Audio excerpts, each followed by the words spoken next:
Hi friends, டேஸ்டியான பாலக்கீரை தொக்கு எப்படி செய்கிறதுன்னு பார்க்கலாமா? கீரை பிடிக்காதவங்க கூட இதை போல் செஞ்சு கொடுத்தீங்கன்னா விரும்பி சாப்பிடுவாங்க. அதுக்கு பாலக்கீரையை ஒரு கட்டு இதை போல் எடுத்து நல்லா வாஷ் பண்ணி கட் பண்ணி வச்சுக்கோங்க. இப்போ மிக்ஸி ஜாரில் 2 பெரிய வெங்காயம், 1 தக்காளி, 4 பல்லு பூண்டு, கொஞ்சமாக புளி, 1 ஸ்பூன் தனியாத்தூள், 1/2 ஸ்பூன் மிளகாய் தூளையும் சேர்த்து நல்லா அரைச்சிட்டு வந்துடுங்க.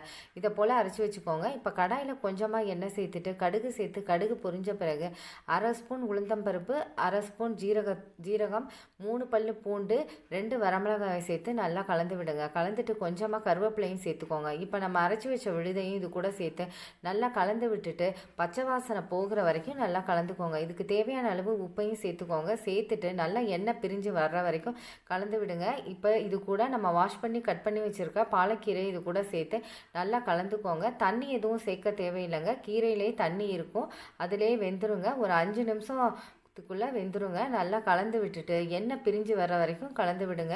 அவ்வளோதாங்க, ரெடி ஆகிடுச்சு. இதை இப்போ ஒரு பவுலுக்கு மாற்றிக்கலாம். இது சூடான சாதம், இட்லி, தோசை, சப்பாத்திக்கெலாம் சூப்பராக இருக்குங்க. நீங்களும் ட்ரை பண்ணி பாருங்கள். இந்த வீடியோ உங்களுக்கு பிடிச்சிருந்தால் லைக் பண்ணுங்கள், ஷேர் பண்ணுங்கள், கமெண்ட் பண்ணுங்கள். Okay, thank you.